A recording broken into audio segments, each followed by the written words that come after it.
let's talk about yet another important topic, and that's the Global Slavery Index. Now, Global Slavery Index is an index that talks about modern slavery, the government's response and action that it takes to curb the issues of slavery. As per 2016 figures, you have nearly 40.3 million people who are part of the slavery, the modern day slavery, of which 70% are girls and women. They are under threat and are living a life of forced marriage, we could say. Since 2018, the idea or the index has changed a bit. Now you take into account the trade flows and the data of the state imposed forced labor, which is mainly seen in the region of Korea. Also, there are risk factors associated to fishing industry and coca industry, which is used for production of chocolates. So those are two of the important industries that are in limelight as it comes to the slavery index. 2018 slavery index specifically uses a lot of predictive models that are there. So predictive models become important. You have data which is coming from the Walk Free Foundation. Now, who all are coming together for this global slavery index is Walk Free Foundation. Then you have International Labour Organization, International Organization for Migration. Together, these bring up the report and the global estimates for modern slavery. Now, modern slavery is considered as a kind of crime. It's abuse of human rights and is highly destructive for the independence of a country. So, this Walk Free Foundation provides a kind of secretariat for Bali process of people for smuggling, trafficking or other transnational crimes that are taking place. Now, if we look onto the world map, we have the prevalence here. So, as you can see, countries are marked by 1, 2, 3, 4. So, one, which is North Korea, has the highest prevalence. The next is Eritrea and the third is Burundi. So, Eritrea and Burundi both in Africa, and then you have North Korea. All these three nations have state-sponsored forced labor, we could say, that is prevalent. Besides this, the other nations which are most highly ranked in terms of the conflicts that are there, the breakdowns of the rule, the displacement of the people, the lack of security that exists in the country have been marked here. Now, most of the citizens of the G20 nation indeed have lower levels of vulnerability as compared to other nations.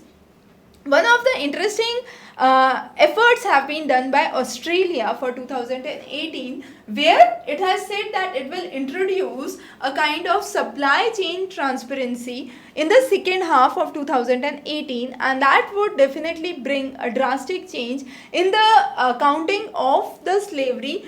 Also, we have several of the governments who are working to take response in order to curb the issue of modern day slavery. Those are Netherlands, America, UK, Belgium, Spain, Norway. So those are some of the countries that are really doing good. Now, coming on to some of the statistics, as you can see, the government response to slavery, the most responsive nations versus the least responsive nations are here. So as we have seen, North Korea, Burundi, Eritrea, Libya are some of the nations which are performing bad, in contrast to Netherlands, America, UK, which are performing good. When it comes to G20 nations, the countries which are taking action are US, UK, Brazil, France, China. However, countries which are not taking action are mainly Argentina, Canada, India, Indonesia. So, we as part of India need to work on the issue of modern day slavery. Definitely, you have top 5 of the risk products in terms of dollar value, which are collectively imported from the countries. Those top 5 products are laptops, garments, fishes, coca and sugarcane. Now these are produced where you have a lot of slavery which is involved. So those imports are really important to understand. Now if we look onto the statistics here, the regions where you have the modern day slavery has been involved, and the countries and the industries. So if you look onto India, you have mainly the brick industry that's there, and then you also have the carpet industry where you have lots and lots of slavery that is being involved. Rice is another section in which you have India that could be seen, and the list of countries goes on here. Now As of 2009, you have India's employment rules which state that a recruitment agent has a right to charge 45 days of salary or a maximum of 20,000 rupees from an employee who is seeking an employment. But this is only what is documented. What actually comes in is a figure much above this. So definitely there needs to be a control on this. In line of this, the Ministry of External Affairs in 2015 released a platform which was known as E-Migrate Online Foreign Worker. And this was to ensure that the foreign employers are not basically abusing the compliances that are there, and there is no kind of slavery that is going in. If we look on to the industry of cocoa, as we say, so cocoa industry, you have Ghana and Cote d'Ivoire, which are the major producers of cocoa, and these are some of the regions which contribute to a lot of forced labor. In many of the countries, you have forced labor which is state sponsored, as we already said, in North Korea, in Eritrea, Brunei. So those are the countries where you have state sponsored forced labor that is seen. Also, there are 3 countries which have highest garment value import that can be seen from India, and those are US, UK and Germany, and these all clothes are mainly done in the spinning mills in Tamil Nadu, where you have a forced labor of who are working for more than 60 hours a week, and then overtime without any question that they can do. So they have to do it, is the kind of scenario that exists.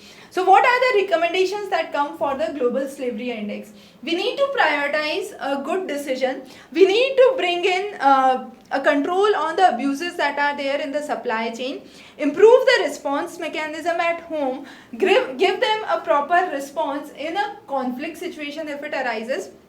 So ethical recruitment of the workers, including the migrant workers that are there, ending any kind of abuse and exploitation of the children, providing safe and good facilities, safe migration channels that could be there, providing labor laws that could protect the individual, the temporary and the casual workers, ensure that all of the victims get proper support and justice. So bringing in international cooperation is again important.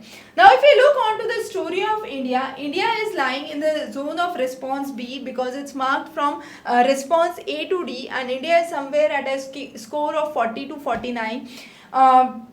You have a lot of products of modern day slavery which are imported into India. Those are mainly laptops, computers and mobiles from China and Malaysia, sugarcane coming from Brazil, clothing from Brazil, China, Malaysia, Thailand, and diamonds from Angola. So these are the countries where you have lot of slave population that is involved in these businesses, and that's what India is importing.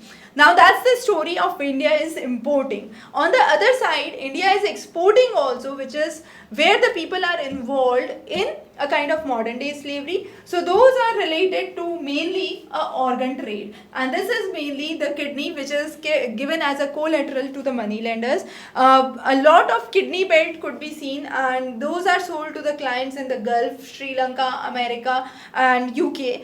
Most of these organ trade takes place from India, Philippines, China and Kosovo. So those are the primary countries from where you have the organ trade market that generates.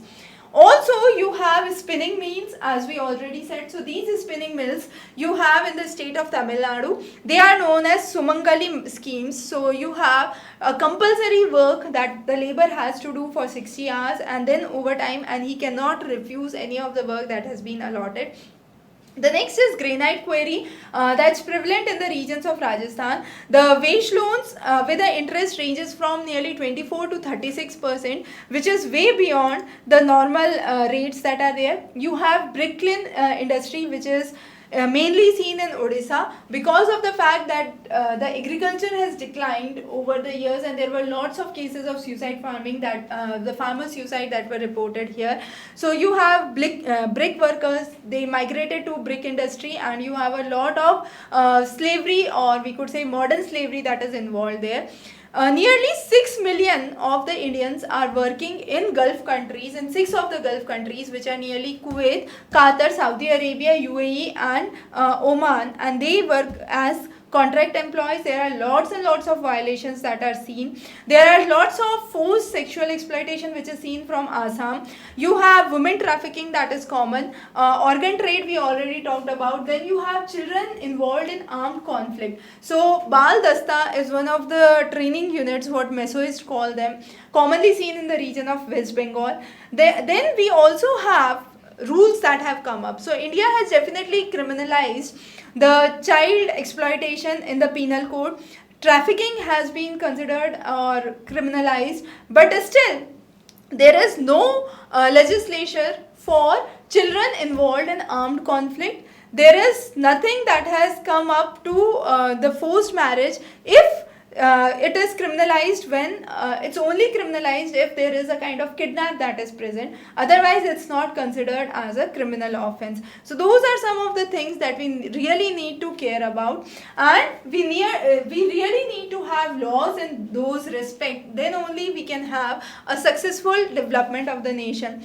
You have the 2013 Company Act, which talks about 2% of the profit of a company that must go to corporate social responsibility, the CSR acts, and that's mainly to help the poor and the vulnerable sections of the society. So India's effort has been definitely lauded, but still we need to work a lot. We need to strengthen our legislature, pass the National Domestic Workers Regulation and Social Security Bill that was recommended back in 2016, improve the support of the victims that are there, strengthen and coordinate, bring in more transparencies in the systems.